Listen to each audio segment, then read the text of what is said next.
Ассалаумағалейкум, ерлан аға, қалдарыңыз қалай? Құрметті ағайын, ардақты ағайын.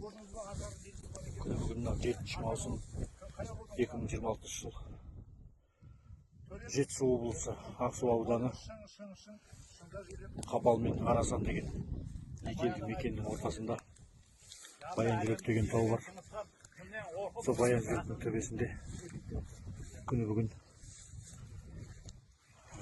тарихи мұрағат деректерге сәйкес, әлемдік карталарға сәйкес біз бүгін тарихи ашылым жасап жатырмыз. Ал енді қабыл алыңыздар.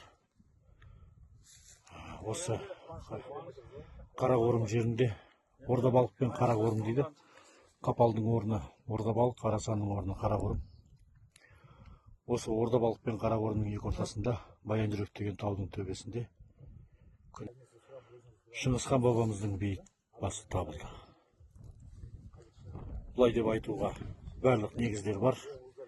Ғылыми да, қазіргі кездегі қарап отырсаңыздар, тарихи да, нақты күні бүгінгі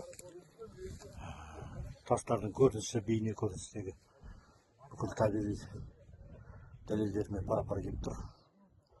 Міне, тас қорым, қолдан жиналған тас қорым. Мына жерде бертін келген қалаға тас қорым. Осындай тас қорымдардың ортасында ондай таңбалы тастар да бар.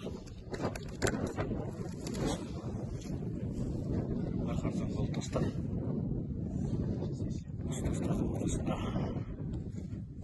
шашылып жатқан жерде Баян-Жүректің ең биік шоқысында күні бүгін Шыңғысхан бабамыздың бейіті табылды.